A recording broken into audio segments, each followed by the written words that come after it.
ذلك أدنى أن يأتوا بالشهادة على وجهها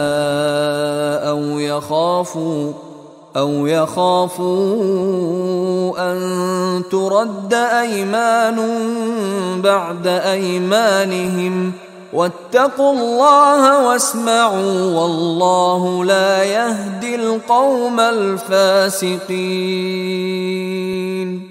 ذالک ادنا، یہ طریقہ کار قریب تر ہے اس سے، ان یاتوا بالشہادۃ علی وجہہا، کہ لوگ شہادت کو بالکل صحیح فیس ویلیو پر پیش کریں، کیونکہ انہیں یہ معلوم ہوگا کہ ہم نے جھوٹی قسم کھا بھی لی، تب بھی جو دوسرا فریق ہے وہ بھی اگر قسم اٹھا گیا تو ہماری وہ جھوٹی قسم جو ہے وہ بھی ضائع ہو جائے گی، لہذا وہ پھر اس کی ہمت نہیں کریں گے۔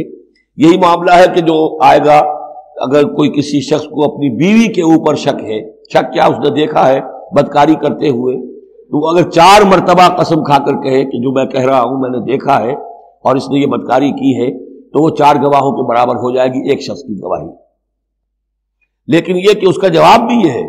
کہ بیوی بھی اگر 4 مرتبہ قسم کھا کر کہہ دے کہ یہ جھوٹ بول رہا ہے، مجھ پر تہمت لگا رہا ہے، تو اس کی جو گواہی ہے وہ ثابت ہو جائے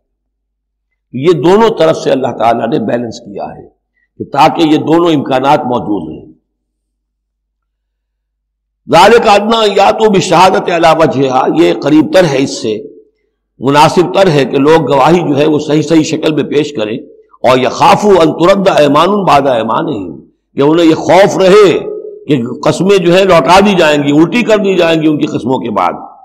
واتقوا اللہ واسمعوا، اور ڈرتے رہو اور سنتے رہو اور سن رکھو، واللہ لا یہدی القوم الفاسقین، اللہ ایسے فاسقوں کو ہدایت نہیں دیتا۔